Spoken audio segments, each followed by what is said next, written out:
Hello and welcome to another episode of Soul Nectar Show, that show where we talk about all things essence, where we gather around the campfire and we share our stories of connection to that which is bigger than us, to our realizations, our epiphanies, our profound moments, potent insights, mystical revelations. And we come together in community and we share and we uplift each other and inspire each other to keep going deeper into the mystery, deeper into this human life experience on earth, which can be so awesome at the same time as painful, at the same time as full of pleasure. And I'm your host, Carrie Hummingbird. And so I'm here to guide you in that conversation and to open you up to new possibilities, just as I'm opened up too. I always have beautiful guests on the show. And I also lead groups. So if you're interested in that kind of thing and you want to go deeper into yourself in community and be witnessed and witness others and learn from each other, then look at my website, carriehummingbird.com, Kerri, hummingbird.com, and check out the offerings I have and see what resonates. And let's hop on a discovery call. So for today, welcome Candice Wu. Welcome, Candice. Thank you so much. It's fantastic to be here. Candice I and I love connected. this. Yeah, we connected in the fall and I was like, okay, I know you. Yeah. Okay, we're good. Yeah. Yeah, I remember our conversation and we just instantly were sharing like these pieces of soul parts that we had both discovered at that time. And yeah, I was curious what's alive with you now. Yeah, absolutely. Well, Candice is here for the show today. We're going to have a very interesting conversation about pleasure, but let me tell you a little bit about her first before we get started. She is a multidimensional healing facilitator and intuitive coach. She supports people in self-love, wholeness, and liberation, and she holds an experiential and trauma-wise space for you to calibrate your body to your natural energetic signature and source. Enjoy a life of beauty, pleasure, and navigate the unknown to co-create with the mystery of life. Ha! And as the Yes. host of the Embody podcast, Candice offers personal healing experiences, multidimensional trauma healing, and self-love practices, guest interviews and meditations and experiences to support your innate inner wisdom and resources. So yeah, just living the life. And you guys are going to get a free offer today. So definitely check out the show notes, Ally with Death Audio Experiential. I'm going to give you a link in the show notes. And you know what? You guys know I love the spirit of death. It's like such a good friend to let go of that which does not serve. Let that shit go. We got better things to do. We're moving on. We got things to experience on this earth, and it's well beyond this human drama that we've been experiencing for the past thousands of years. Getting old, yawn. Like there's more territory to explore in the human genome. So Candice, how did you get started in this? We'll just start with you and your story and how you got started in realizing all this kind of stuff. Because I know you do constellations work too. So, and you guys know I love constellations work. Just powerful. My friend Gary Stewart also does it, and it's powerful stuff I've experienced in person. Tell us how you got started in this. How'd you get You know, started? honestly, it was my own work. I feel like what I do is embodied in my bones because I came from a lot of suffering and I think a lot of healers come from that place or people working in this field or delving into it and I was an art teacher and I really loved it, but I was such an overachiever because I thought that that's what I had to do. And I blasted through what people would do in 30 years in 5, and I had headaches every single day. I didn't enjoy what I did in a way. Like, I loved it, but I was suffering on the inside, and my body was in pain almost everywhere. My cholesterol was at 420 one day. It just my body was a mess, and when I started to go into therapy, it was because my great-grandma passed away, and it just broke me. It just broke me, and I felt like, something had been ripped from under me. She was someone I lived with growing up, and it was what catalyzed me into my healing.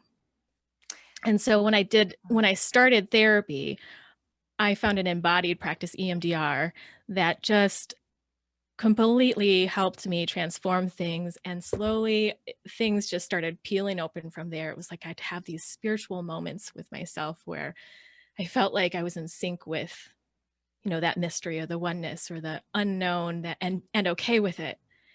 And then it just peeled open from there that I knew I had to go there. I had to follow that draw of what was juicy and alive for me. Oh, it's so beautiful. It's heartbreaking when we lose somebody we love so dearly. And there's also this way in which, for myself, I lost my dad 3 years ago. So it's a profound influence in my life. And even though I felt so much grief and I still feel grief for his loss, there's also this doorway that opens to discover so much about ourselves in that experience of loss. Absolutely, and you mentioned the ally with death experiential that I brought up and, letting shit go. And and here we experience a very painful aspect of death. If the others are not already painful in some ways, losing someone you love, and how do you move through that? We're in this human experience, and what comes of it can be so grueling, but also show us lead us back to home, like lead us back to what really is the loving that's underneath it. The Yeah, it's just simply the loving. Yeah, and it's an invitation, especially if this person was fundamental to your sense of well-being or safety, your sense of identity. Losing that person actually supports you in finding a more true connection to source, right? A more true version of yourself. Like, I know when my dad passed away, I realized that a lot of the things I thought were healed in my family actually were not healed at all, because now he wasn't there being the glue to hold it all together. It revealed a lot Mm. of things were going on in my family still that I didn't know were still there. And it also revealed for me that I had some patterns, some shadow patterns that I didn't know I had. Like, I became aware that I had a huge sense of entitlement, for example, that I wasn't aware I was entitled until he wasn't there anymore. And I was like, Whoa. I am entitled. That's crazy. I just had this idea of myself that didn't match what I was discovering in the shadows. I was like, oh, wow, like I got work to do. So I started Whoa. doing that work, and Yeah. on the other side of that work, several years later, I I'm re-engaging with my mom in a more healed space, after healing the mother wound. This is my recent book that came out. It's like death is actually a doorway for self-discovery. It's a painful doorway, but it is a doorway and it can lead to more blessings. And so I just speak for myself. What I've noticed there is that it led to more blessings Mhm. for me and my mom. Mm. Yeah, I completely relate to that. I remember one of the biggest feelings I had when my great grandma passed away, when she died, was guilt, because I felt like I had not given to her or shown her a certain kind of love that I felt I ought to. And I remember a friend of mine was like, isn't that backwards in a way? Aren't you the little one and she the big one? She's your great grandma. Not in terms of like, my spirit, but in terms of order. And she's here to give you all this love, and you received it. And this was probably a big opening to the ancestral work that I do, because I felt like I had to be bigger than her. I felt like I had to mother her. And that was just not my place. And it was like this tangled web of all these different beliefs then that came through from that, and a mix up of, who I was, who I had, like what roles I had taken up in my family system and in my life, and going in that direction of looking there on top of losing her. But I think that that's a very hard place to be, but it was extremely rewarding to take that path. There's also some realizations that I've had around that drive to mother as a young person, people that were older than me. And I feel like this is, it's the realization that we're all all different ages of souls and we're in a one room classroom. So it doesn't Yeah. necessarily match, right? Like your idea is that, oh, they're older than me in the body, so therefore they know how to love better than me because they're teaching me how to love. But actually, sometimes our kids are older than we are, more mature souls, and they actually teach us how to love because they come in and they're like, oh, wait a second, I know some things that you don't know yet. And we learn from our kids. As a mom, I can Hmm. speak to that. And so yeah, it's kind of hard to tell based on what somebody looks like, how old their soul is actually and what skills they've actually mastered. And so we can get a little turned around in this earth dimension. Absolutely. Absolutely. And so many of, in my own experience with my father, and in my clients' experiences with parents, they have found themselves in past lives in another role, perhaps as their parents to their parents. So the parent in this life is their child in another life. And how strange for us to land there and, feel certain responsibilities or feel certain dynamics.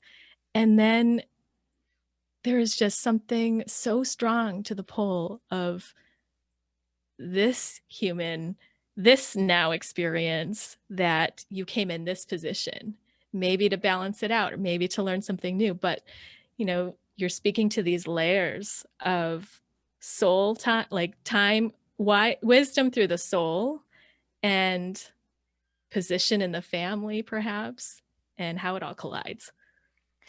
Yeah, and It's then a wonder we, live through it. it is a wonder. And I also had this realization that, at least for me, I actually have incarnated into this particular ancestry, this human ancestry, this DNA ancestry several times. So, you know, like I had Mhm. incarnated into this ancestry generations ago, like I think 7 generations ago, and had made a choice that then set into motion various patterns in my family line that were a direct result of the choice that I made. And then came back in now to send healing energies and to close that out, Oh, that's beautiful and mind-blowing. It's yes. I'm so glad you shared that. Yeah, it's like wow, because I was really working on healing the mother wounds, right? So I was working on, Yeah. why does my mom act like this, and why is why do I always feel this with her, and I don't understand. And then and during plant medicine journeys and various deep meditations where I really was contemplating this, finally my soul revealed to me, it's like, oh well, that's because this happened. I was like, and you're the one who did it. And I was like, oh, no wonder she acts that way. And it was like this big healing because I took responsibility for my choice. And I took responsibility for Wow. the impact it made as it rippled down the family line. And when I did that, it's like everything has reversed, like not reversed, but it has softened because I took responsibility instead of being in argument with it. So sometimes we don't know why Mhm. someone's acting the way they're acting towards us, but for them and they might not even know, like if they don't have access to these tools that you and I have access to, and many people in this audience, they might not even know why they're acting the way they're acting. So we have to take Absolutely. responsibility without knowing, right? I mean, we have to just claim Yeah. responsibility. Yeah, it was a painful experience for me to realize through a client actually, um, that I had had a past life with this person.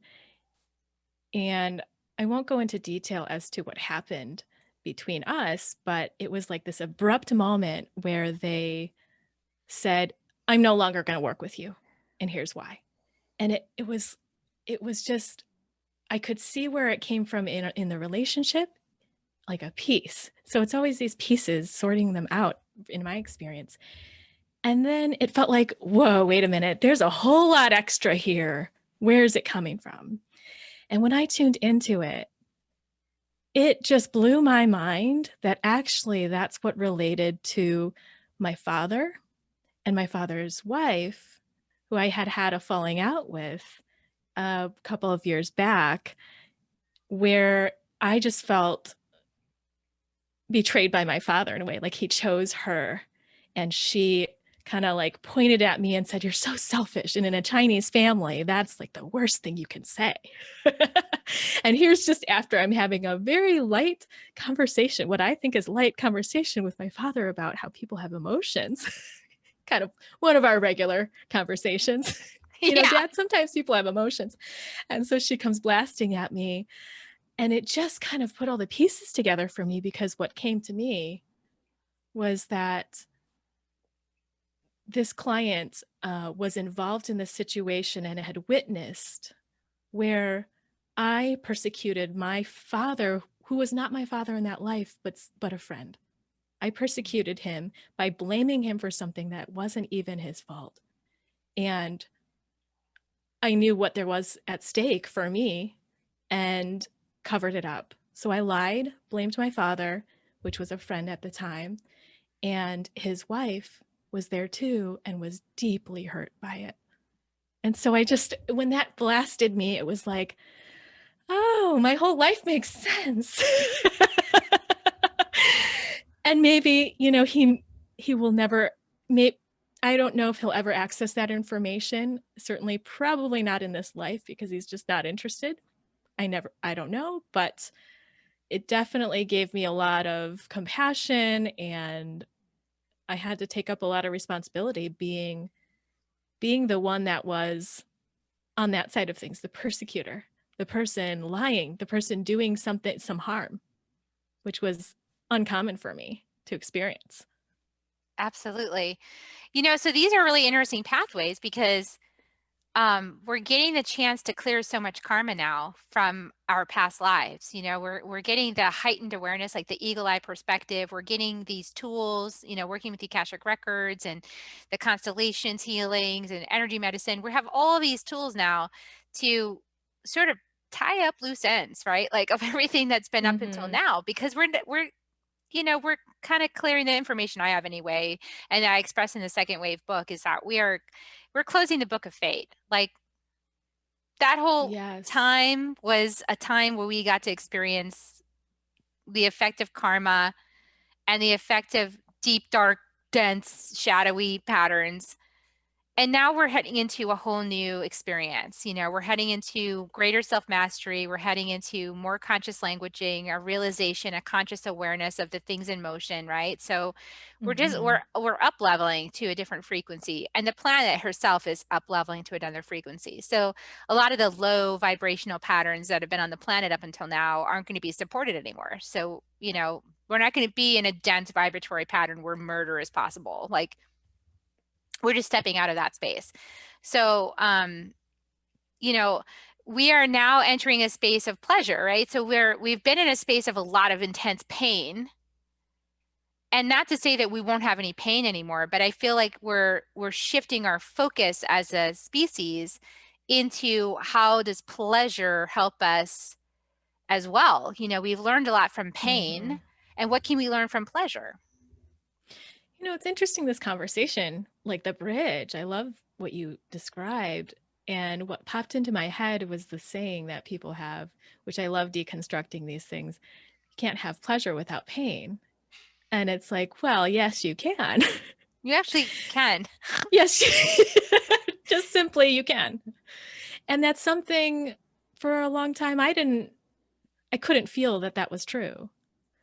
Um, but I think with what you're saying, you know, we have so many tools to close the door on fate. We have so many tools to close those loops and clear the space so that we can really feel our creative essence. Creative, not necessarily as in, you know, doing a painting or singing or whatever, but what we are manifesting, for lack of a better word, or what our intentions are and what we do each moment. That is a creation. And for me, pleasure as my compass has been so empowering to know myself, to really know myself. What do I feel?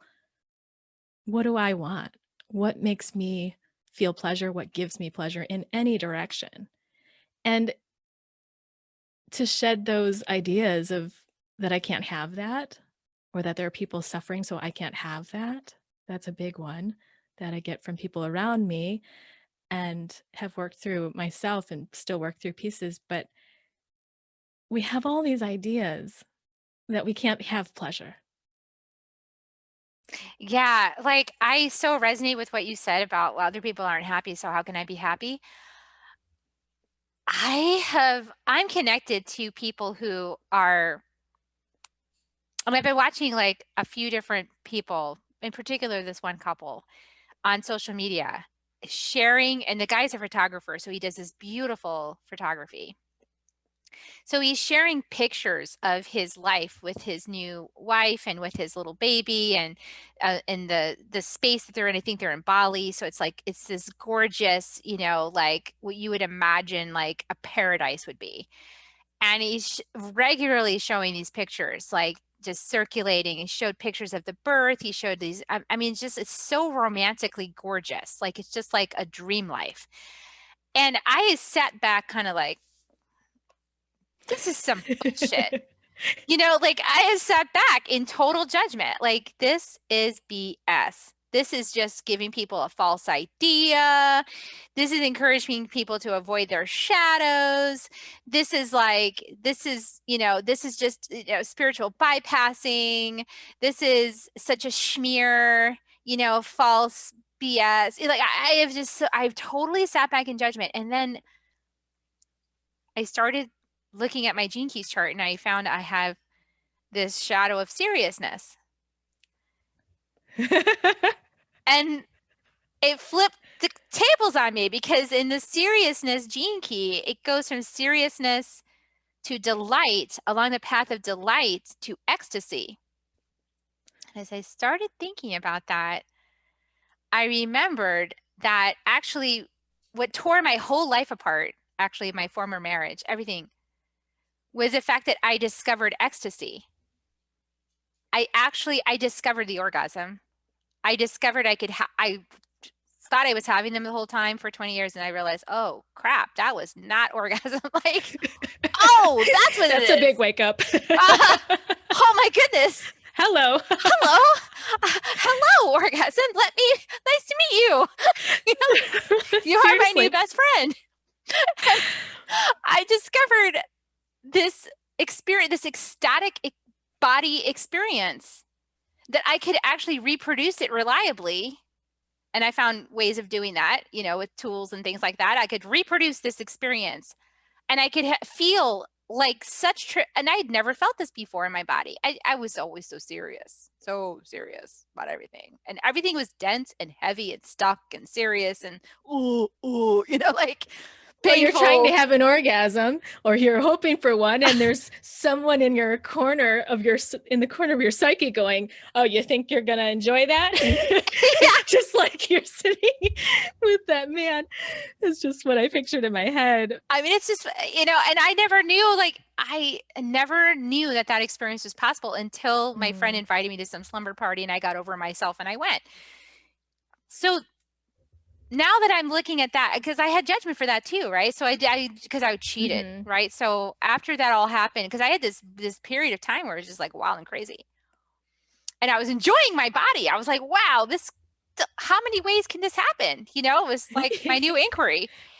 And what happened was, as I manifested left and right, what I wanted was like, bam, I want a hot chocolate man. Bam, there it is. There's another one. There's another, whatever I wanted, it was like right there.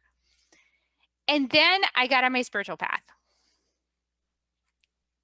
and I got serious again. Oh. You know this one? Are you familiar with this one? Yeah. Oh, yeah. Absolutely.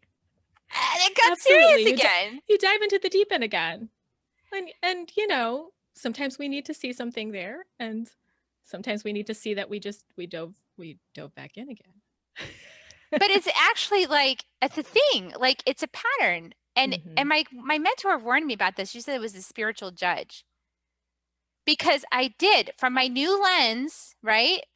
I had to claim Mhm. ownership of the pain that I caused, right? So there is a part, right, on the spiritual path. We got to shadow dive. We've got to claim responsibility for all the havoc we created. So when I went on my rampage of ecstasy, like, I was enjoying myself, but my husband at home was definitely not enjoying that this experience was happening for me, right? This is not a good Mhm. thing, like, for him. And And I had responsibility for how it tore my family apart. So I did have to own that. I had to own that choice, but I didn't need to stay there and hang out in seriousness and punish myself because of that, right? Right. But we do. Right.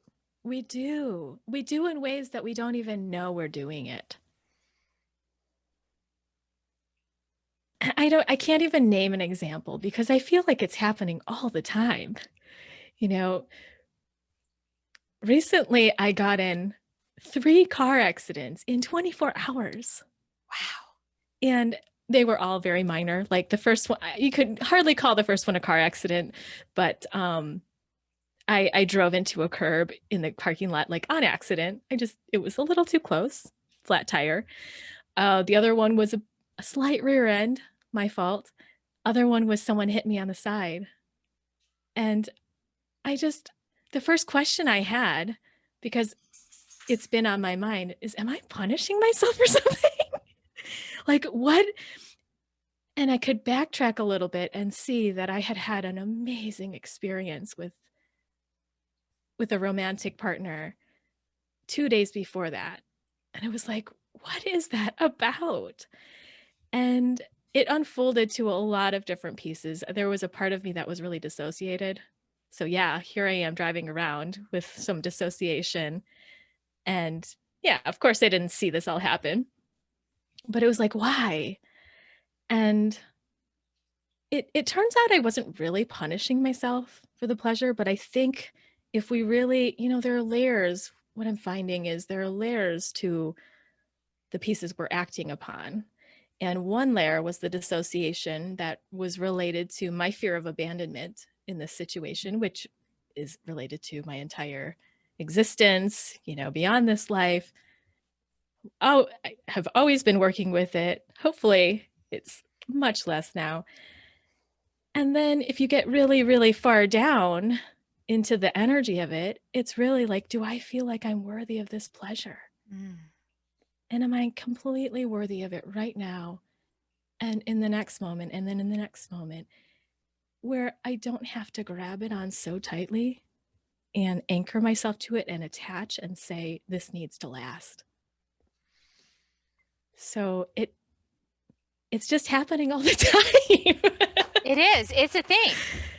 I so relate to what you said when you said you questioned, am I worthy of it? I remember when Mhm. when my husband, my now husband, um, came into my life at a fire walk and we looked at each other, we're like, there's something going on here. Like, I know you somehow, right? Like this is crazy. And I went and looked at my manifestation romantic partner checklist, and it was like check, check, check, check, check. Oh my God, this is the guy. Like the Oh. universe said, here you go. This is what you asked for. After many trial attempts where I sent it back, and I was like, this is not the meal I ordered, Return to sender. Return to sender. This is not the meal I ordered. I know this is not the meal I ordered. The meal I ordered is delectable. I am waiting for that one to show up. Mhm. And then we looked at each other, we're like, because I was also his delectable meal he ordered. And we would look, I remember we went to the movies and I would look at each other and we're like, is this happening? And oh my God, it is happening. It is happening. I say yes. I say yes too. I say yes to this. This I say yes. We had to Yes. actually like consciously keep saying yes because we could feel the tug of that. No way are my dreams being answered. Mhm. Mhm. Like it can't be this easy as this. What's the Wow. catch? Right. Like because the rug getting pulled, right? So it can't be as easy as all that. Like, but see that's the work is to overcome the shadow that says it can't be as easy as that. And the Mhm. shadow that says, "Oh, well, don't show everyone how happy you are because they're not happy. So you can't show them how happy you are because it'll make them feel bad about them not being happy, and then you're a bad person if you make them sad about them not having as much happiness as you have. So now you have to be less happy with your happiness so that you don't offend or hurt other people. And See how we keep each other It's a constant web. down. Yeah. So my guy that I was judging, this photographer living in Bali, I had this revelation last night in working with my gene key, like, he's courageous. Holy crap, he's courageous. Mm. He is balls out just saying, look at my awesome life from my heart. I'm so grateful. Thank you, universe, divine, God, source, creator. I say yes to my beautiful life. I say yes to paradise on earth. I say yes to high vibes. I say yes to a beautiful wife and a beautiful child. I say yes to the ocean. I say yes to easy living. He is just like, and I'm going to share it with the world and I'm going to sing it to the heavens. Hallelujah. I have heaven on earth. Wow. Thank you. That's that's so beautiful. And he's completely in his joy. He's in his joy. I'm sure he's got shadows, but do we have to focus on those all the time? Like, or can we just be in awe that he is actually living heaven on earth? And Mhm. we don't have to like have him show us all his shadows so we can feel like it's acceptable for him to have. I mean, do we really?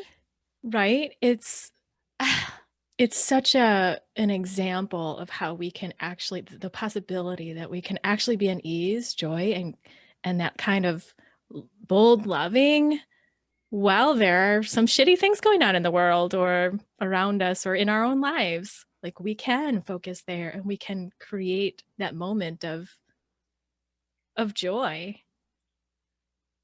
Yeah, we can choose the joy. And and I am definitely not a fan of spiritual bypassing it in any way. Mhm. And I'm coming to see that my consciousness has been afflicted by seriousness.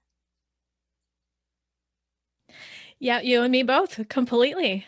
You know, we can absolutely do our work and it's important, and there's a time for that, and there's a time to look underneath it and say, "Wait a minute. Is that the unworthiness showing up in doing the work? Or is that the piece of us that says we actually need to work hard to have joy? Can we just skip straight to the joy?" And I think it's just different parts of our journey require an ask of our energies to expand in different ways. And if we never do the work, well, then we're, yeah, absolutely.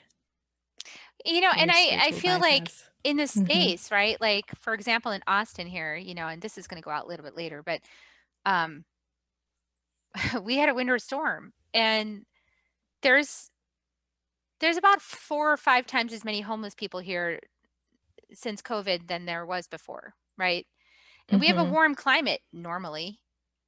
And then all of a sudden we're in this window of time where there's freezing temperatures and there's ice and there's snow and the roads are iced over and you can't drive and it's freezing and somebody's little flimsy tent is not going to provide the shelter that they actually need Mhm. to survive, like actual survival. So there's a space in which claiming my own joy, of having a warm house that even though the power was going on and off, I had power throughout this past week. I've had power. I've had heat intermittently. I've had the ability to cook hot food because we have gas stove, so I had these privileges. I had these abilities to provide for myself and my family and to hold the gratitude of that right alongside my deep compassion Mhm. for the people who didn't have those Mhm. gifts.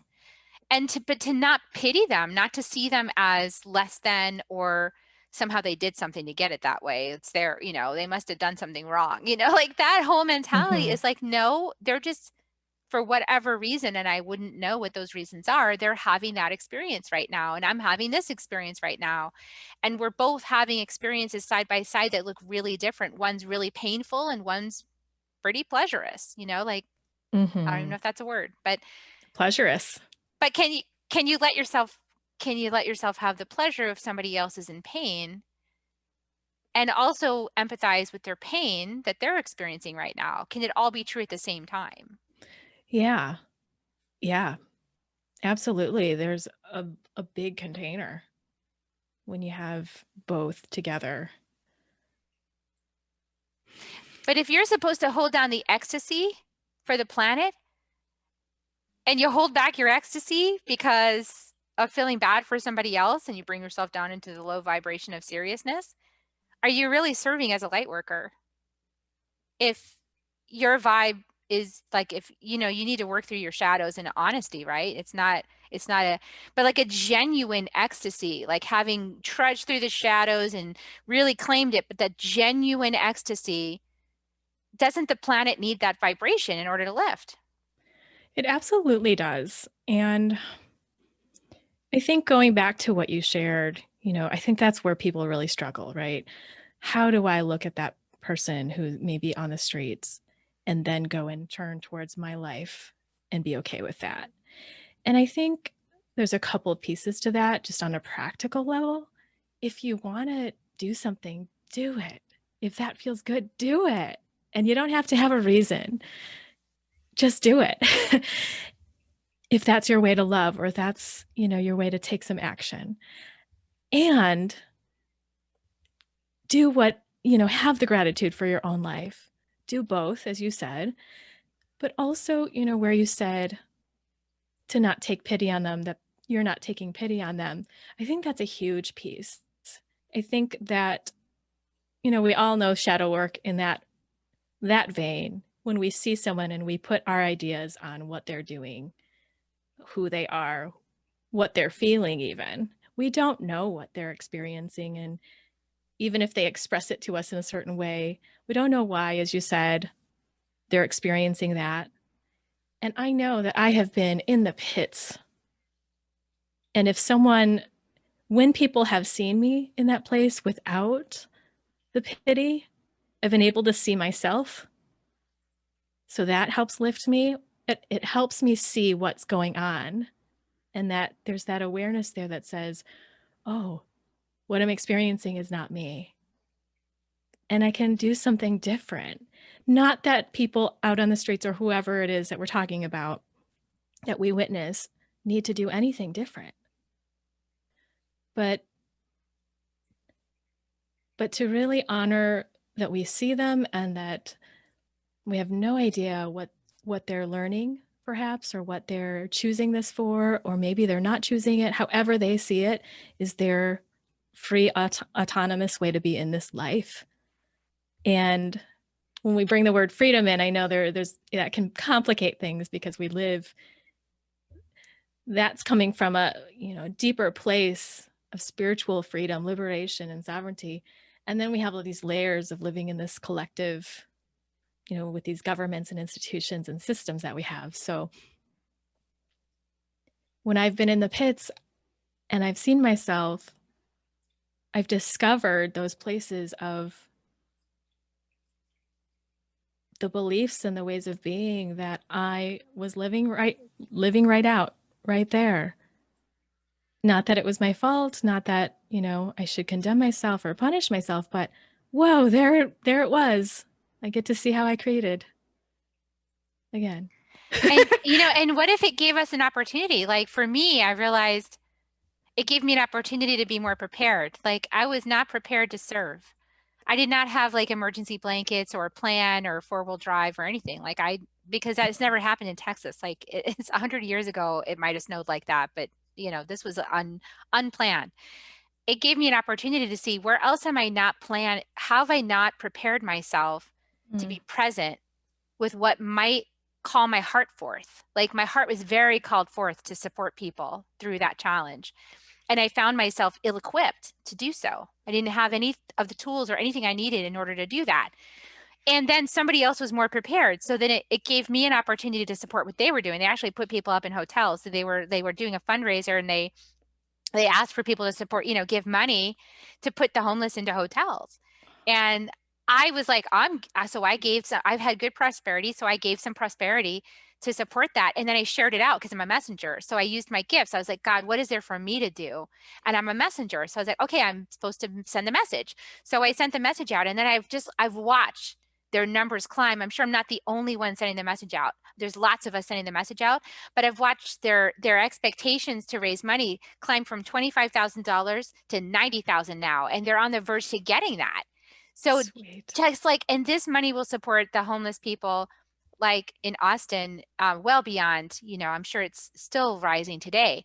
So what I love Mm. is that the idea and I kept visualizing a homeless person who's been on the streets, cold, dirty, like how good would that feel? Like I think about myself after camping for a week.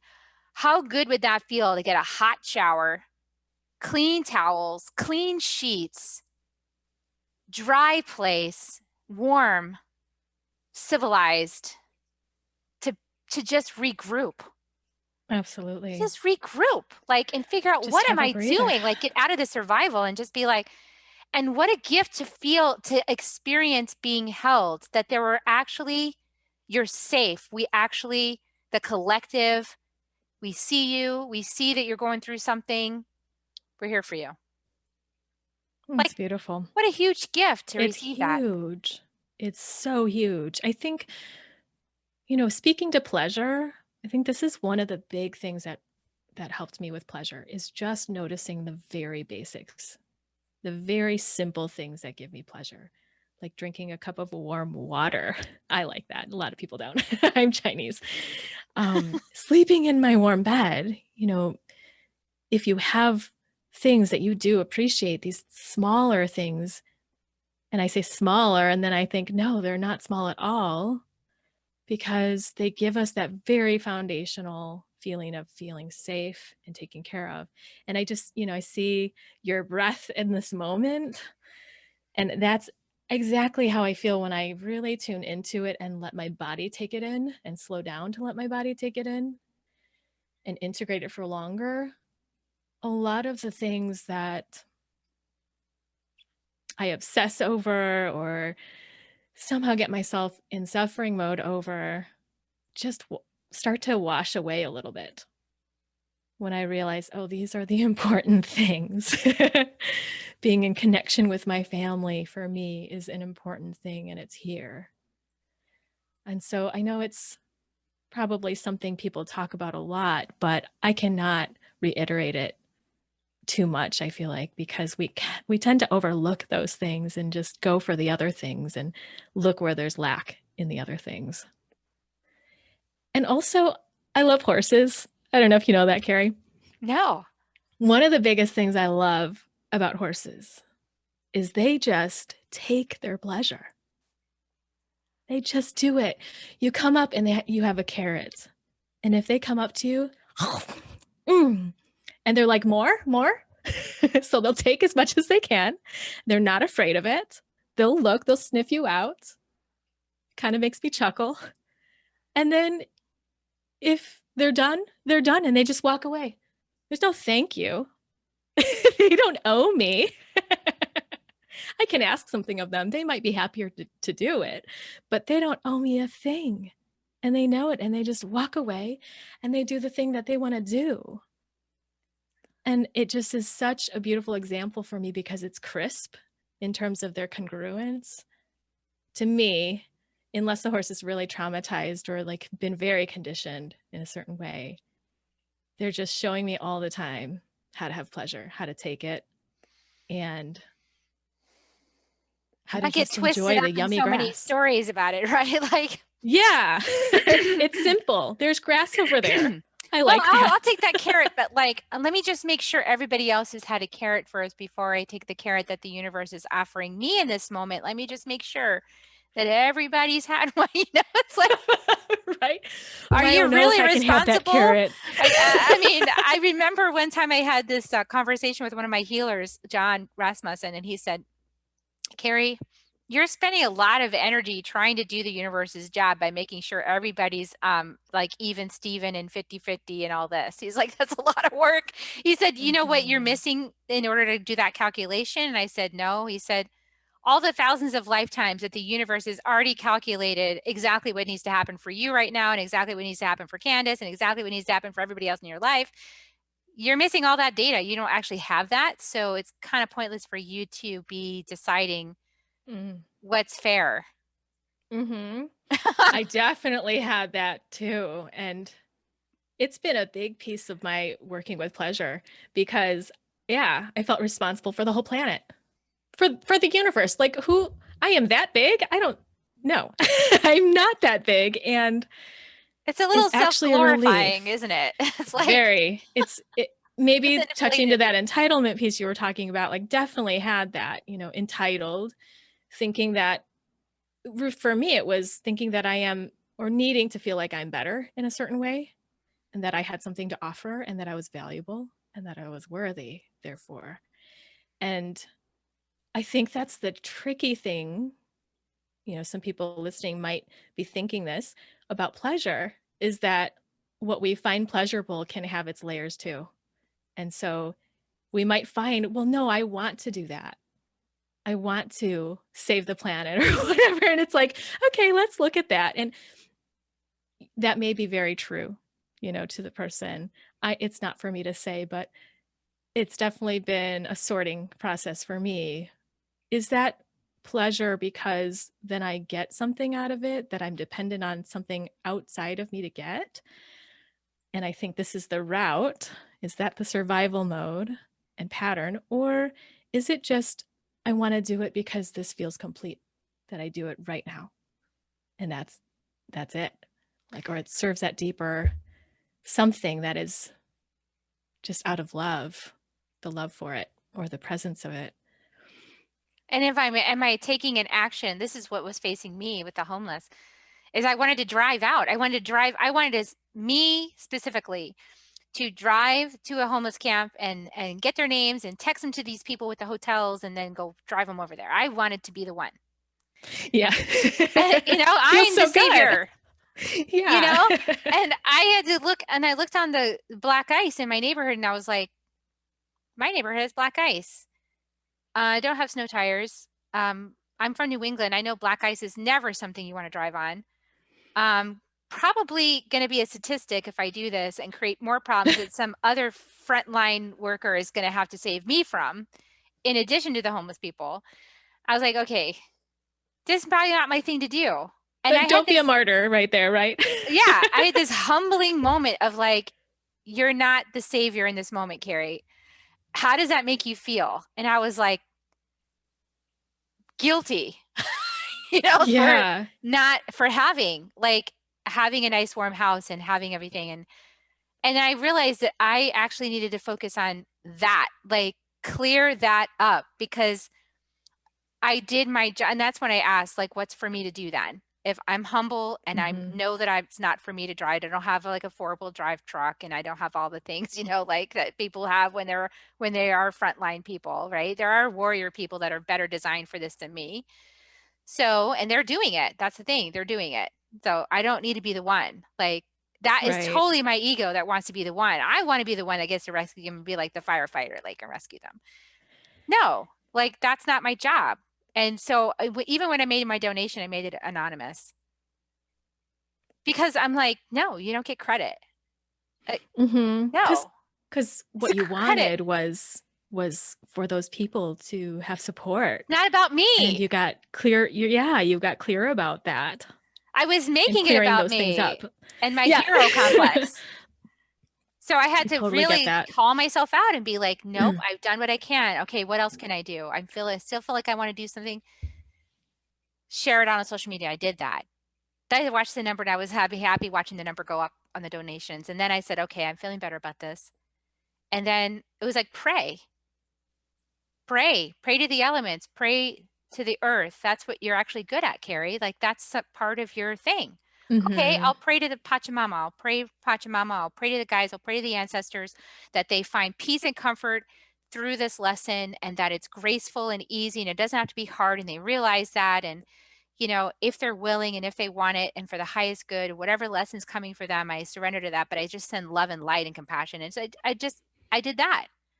Mhm. So it's kind of like really humbling when you realize that you have certain gifts that you can share and other people have different gifts that they share. Yeah, and that really goes back to both horses and constellations in my head because horses know their place. I mean, they kind of duke it out every day to just check and, and to see where they stand each day, which is very present in my opinion, or as I witness it. But they know their place. They know what gifts they offer to the herd. And they know they might be a follower, and that actually is an important thing to just listen to the person in charge and follow because then we will all be safe. Or there's that quiet one that like gives a little nudge, you know, gives like the warm cuddles to the horses and they know that they can get comfort from this horse. There are just so many different gifts from each horse. And constellations wise, it really gets to the root of I think what we're, when we get out of alignment like that, is that sense of like, do I have a place here? Am I going to be seen in my place?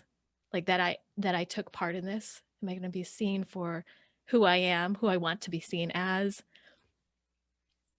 And I think in this time of like so much activism and social justice and action changes, it's so tricky to sort those pieces out of like, where is it I'm just looking for a pat on the back and to not, to see if you're criticizing yourself about that too, or, to find some loving in that. And where is it fulfilling the true desire instead of our own agenda of like the fear in us wanting to find our place? Where, yeah, in other words, when is it a true inspiration and when is it, you know, a true inspiration maybe muddled up with some egoic need for attention and identity as a hero, like, Mhm. Yeah. and then, and judging what somebody's going through as like they shouldn't be going through that. Should they not be Mhm. going through that? They are going through it. So that's arguing with Mhm. reality. They are going through that lesson. And I know there's no mistakes. So if they're going through Yeah. that lesson, it's not put on them, it's for them, and they agreed to it at a soul level. So they're experiencing it. So me arguing with it is actually my putting my crap on top of their soul curriculum, which is a projection. So Mhm. there's also that, so we have to be really Mhm. careful. I think we have to be so much more mindful. What the more we're aware of, the more I'm aware of, the more I realize I need to be really mindful and aware of when I'm thinking that someone else's reality is a problem and that needs to be fixed.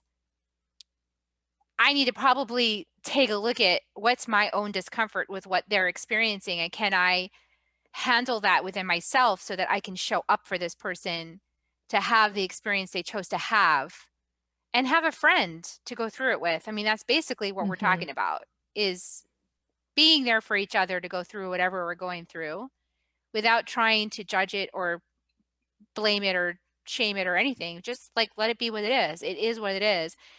And if there's something that is inspired that needs to happen in order to support somebody to claim that next level for themselves that they want, well, of course, we are willing to do that. Most of us, I think, are willing to do that. So it's just finding those boundaries in the relationships where we're not Mhm. we're maintaining our own bubble and whatever's going on in our bubble, we're owning that fully, including our reactions to other people's Mhm. scenarios, like just totally owning that and letting them have theirs.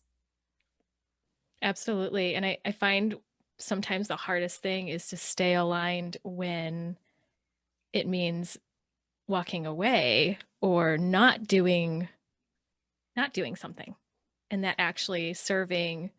Well, I don't know what it's doing. I can't say. It would be entitled of me to say it serves something unless I've been told it did.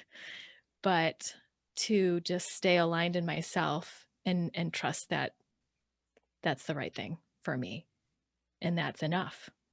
Yeah, and if you're having a reaction to doing what your soul's inspiring you to do or not do, then that's your stuff. Right? That's I got a totally lot of yours. stuff, Carrie. I know, I got a lot too. There's a lot going on inside my bubble. Yeah. Yeah, and one of the things that I struggle with is my own judgment of when I'm doing it for the wrong reasons. And I hesitate to say wrong, but that's my own judgment, right? There it is. Because it's like less desirable for me now. I'd rather choose something else in those kinds of cases where it's, not the not aligned thing, or it's like the pat on the back or something, or, the pleaser in me, which is the pat on the back, whatever it is. Um, where there's so much out there that people say, you should do this, you should do that. And I can get caught in that a bit, and see myself applying that to when people are doing that very thing to get a pat on the back. And it's like, back up. That's not to judge either. That's just yourself again. Myself Yep. again. And then this is how we get serious. Because you Yeah. see how complicated it is? So freaking complicated. So what do you do to get into playful or I lightness think you or have to be something willing to else? make mistakes. I think that Yeah. that is essentially what it is. We have to be willing to make mistakes. Yeah. Because otherwise it gets so tight and constricted by not wanting to make mistakes and do it all perfectly. Yeah. I've had to release a lot of the fear in my body to feel safe enough to make mistakes and to feel safe enough to laugh at something. Like, it was never safe growing up for me, and probably definitely in many lives past. And so my body just held all these fear responses. And it's so tricky, especially when I first started, it's like, what? I'm reacting to this with this much fear. Like, when I actually looked at the fear there. And when I didn't have the language or the knowing or the understanding in the front of my mind, it was probably there somewhere. But when I didn't think I had that understanding of like different soul lives or lineage and what could be passed down, I was just like, how does one deal with life? Like, I don't get where this is all coming from. And yeah, it took so much for me. And I don't know that it has to be that hard, but it was a hard path. And maybe that was just the path I needed to get here. But releasing so much fear in the cells of my body. And still, but it's there's hope, for anyone listening. I think if you've trekked the path a little, definitely, I feel a huge difference. And we You could can do even just stupid things delight and in the laugh. fact that there's all these twisty turnies in our minds, like you could just delight in the fact that we're actually contemplating all these things and doing our best to be conscious and to allow people to have their own life experience without treading on it.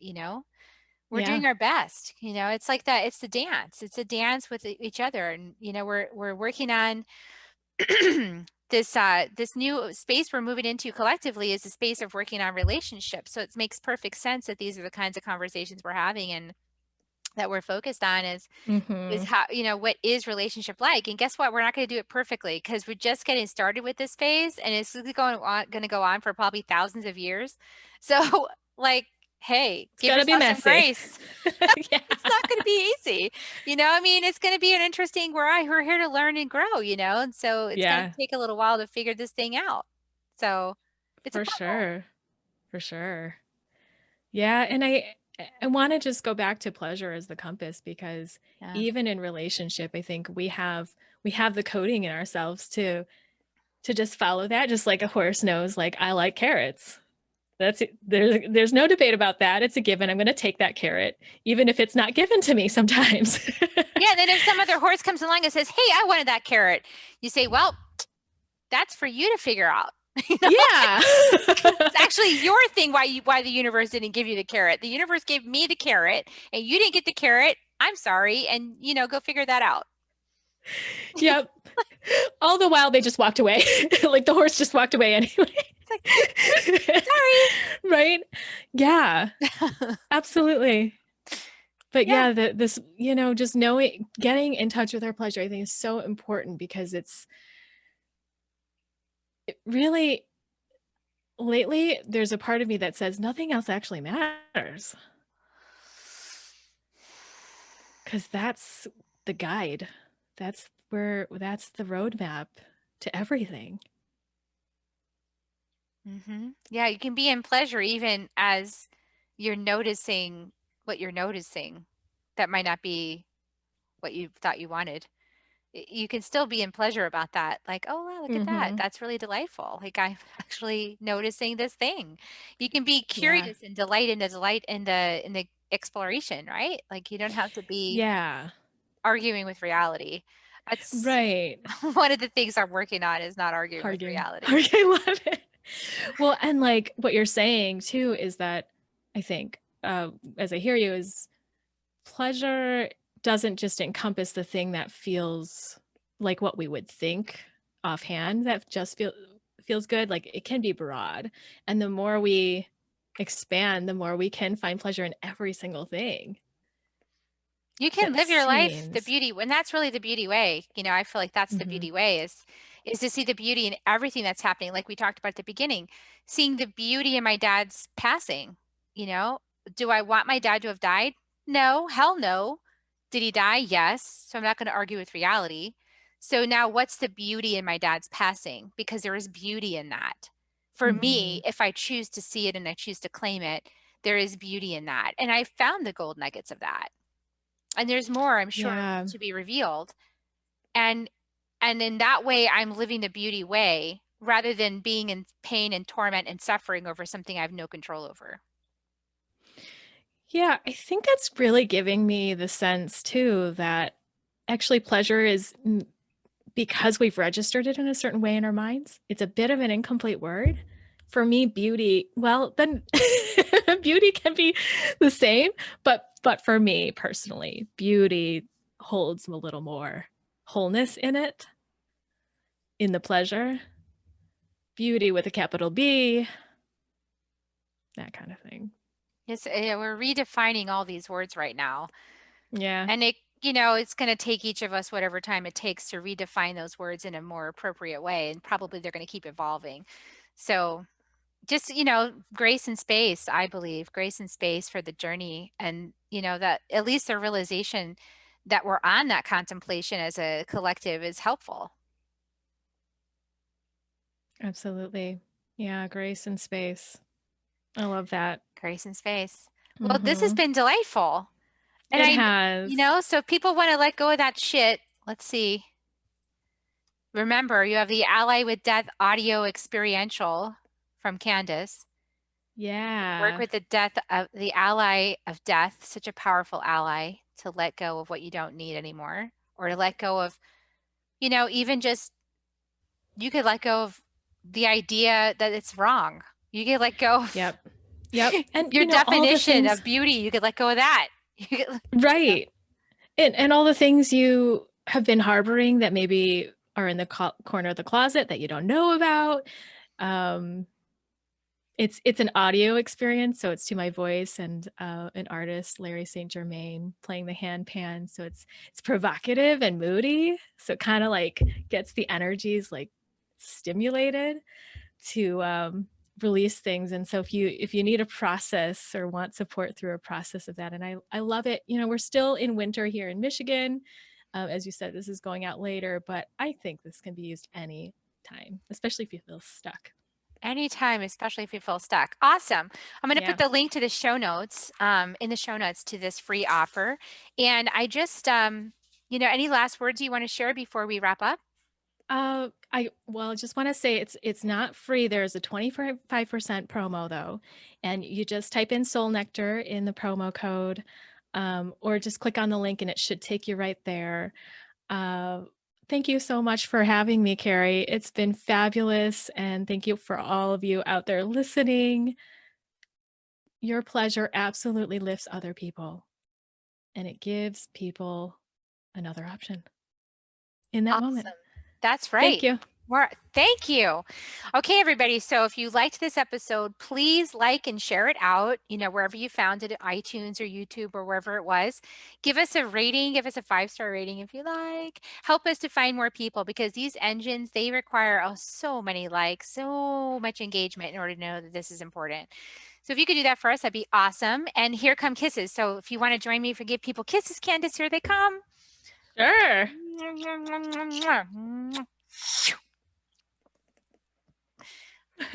Love you, everybody. And we'll see you next week on Soul Nectar Show.